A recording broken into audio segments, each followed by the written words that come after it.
दोस्तों, हर साल 180 candidates IAS officer के लिए सिलेक्ट किए जाते हैं, जिसमें से कुछ आईएएस ऑफिसर बनने के बाद रिजाइन भी दे देते हैं। पर ऐसा क्यों?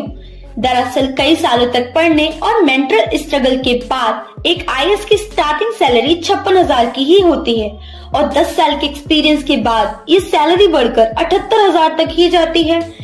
और आप सभी जानते हैं कि एक स्ट्रीट फूड वाला इससे ज्यादा कमा लेता है। वहीं एक आईएएस ऑफिसर के ऊपर पूरे डिस्ट्रिक्ट की जिम्मेदारी होती है, जिसके हिसाब से उनकी सैलरी बहुत कम है। इसीलिए कई आईएएस ऑफिसर रिजाइन कर अपना खुद का स्टार्टअप शुरू कर लेते हैं। पर आज की दुनिया में एक आईएएस ऑफिसर की रिस्पेक्ट दोस्तों, हर साल 180 कैंडिडेट्स आईएएस ऑफिसर के लिए सिलेक्ट किए जाते हैं, जिसमें से कुछ आईएएस ऑफिसर बनने के बाद रिजाइन भी दे देते हैं। पर ऐसा क्यों?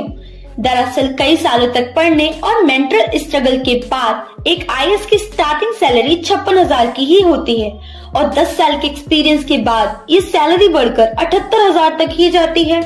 और आप सभी जानते हैं कि एक स्ट्रीट फूड वाला इससे ज्यादा कमा लेता है। वहीं एक आईएएस ऑफिसर के ऊपर पूरे डिस्ट्रिक्ट की जिम्मेदारी होती है, जिसके हिसाब से उनकी सैलरी बहुत कम है। इसीलिए कई आईएएस ऑफिसर रिजाइन कर अपना खुद का स्टार्टअप शुरू कर लेते हैं। पर आज की दुनिया में एक आईएएस ऑफिसर की रिस्पेक्ट